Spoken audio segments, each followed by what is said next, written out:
So, kung makikita mo to, Taurus, no, creatics, no, so, ang inner strength ninyo, mga Taurus natin, that it is that you are the creator of your reality, no, something like that, like, kung ano yung mga naiisip mo, you can make it into reality, no, something like that, no, so napaka-powerful, no, may ganun kayong kakayahan na, kumaga parang ang galing yung mag-manifest, no, hindi lang kasi kayo nagma-manifest, you are working hard para maging totoo lahat ng mga gusto nyong makamit sa buhay, no, just like the creator, no, si God, no, so gusto niya kasi magkaroon ng tao sa ginawa niyang earth, no, so talagang ginawa niya yun, no, talagang uh, tawag dito, talagang kinreate niya tayo, no, para magkaroon ng magandang buhay sa mundo, something like that. So ganun din kayo, no, mga Taurus, no, so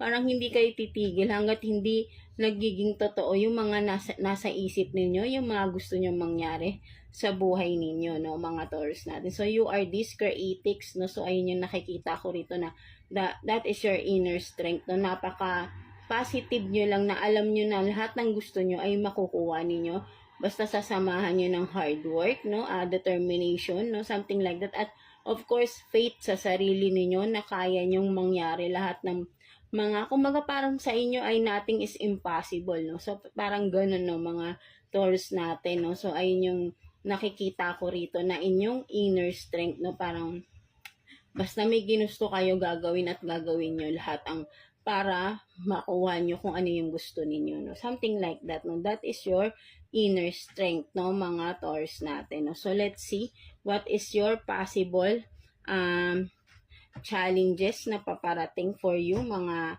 Taurus natin, no. So let's see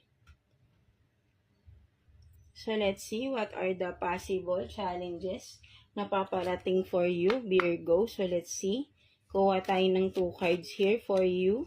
Possible na paparating na challenges for Taurus, please, Universe, Holy Spirit. What are the possible challenges na paparating kay Taurus? Let's see. 1, 2. So, let's see kung anong mga possible challenges for you, Taurus. So, you have this, it's okay to doubt, no? So, tingnan pa natin what else. Guilt-free, no? So, ang nakikita ko dito, no, possible challenges for you, no, na paparating, Taurus, is ang nakikita ko dito, no, parang